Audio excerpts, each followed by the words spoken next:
প্রথমেই সকলকে এই ক্যাম্পে আসার জন্য রায়হাট বিষ্ণুপুর 2 নম্বর গ্রাম পঞ্চায়েতের পক্ষ থেকে সকলকে অভিনন্দন জানাচ্ছি। এটা মাননীয় মুখ্যমন্ত্রী মমতা বন্দ্যোপাধ্যায়ের স্বপ্নের প্রকল্প আমাদের পাড়ায় আমাদের সমাধান। এবং এই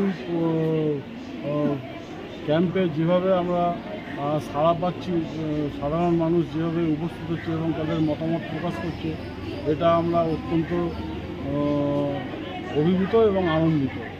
এবং আমাদের পঞ্চায়েতের কাজকে যেভাবে উৎসাহিত করছে, আমাদেরকে যেভাবে উৎসাহিত করছে কাজ করার জন্য, এবং তাদের নিজের কোথায় কী প্রয়োজন, রাস্তাঘাট রিপেয়ারিং থেকে শুরু করে ড্রেনেজ ব্যবস্থা, স্ট্রিট লাইট, এইগুলো সম্বন্ধে যেভাবে আমাদেরকে তাদের প্রপোজালগুলো দিচ্ছে, এটা আমরা খুবই খুশি। এবং এই কাজগুলো মাননীয় মুখ্যমন্ত্রী আগামী জানুয়ারি মাসের মধ্যেই উনি ঘোষণা করেছেন যে এই সমস্ত কাজগুলো উনি শেষ করবেন।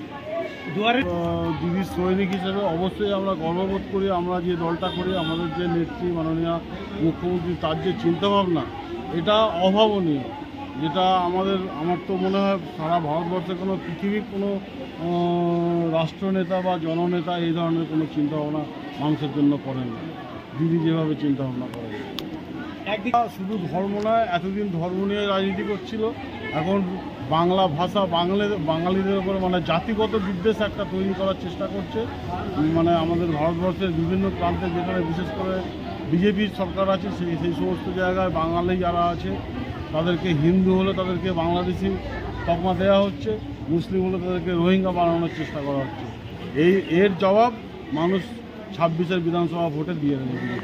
আজকে মূলত 183, 84, 85 তিনটে বুথ নিয়ে আজকে মোহাম্মদপুর স্কুলে আমাদের পাড়া আমাদের সমাধান ক্যাম্প হবে।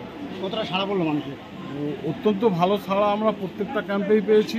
এবং আজকেও আমাদের এই পঞ্চায়েতের আজকে শেষ দিন ক্যাম্পের। আমরা গত মাসের 2 তারিখ থেকে, আগস্টের 2 তারিখ থেকে শুরু করেছিলাম। আজকে 11ই সেপ্টেম্বর আমাদের ক্যাম্প শেষ হচ্ছে। আমাদের পঞ্চায়েতের পক্ষ থেকে 2 নম্বর পঞ্চায়েতের সকল নাগরিকবৃন্দকে আমরা অভিনন্দন জানাচ্ছি আমাদের ক্যাম্পে হাজির হওয়ার জন্য।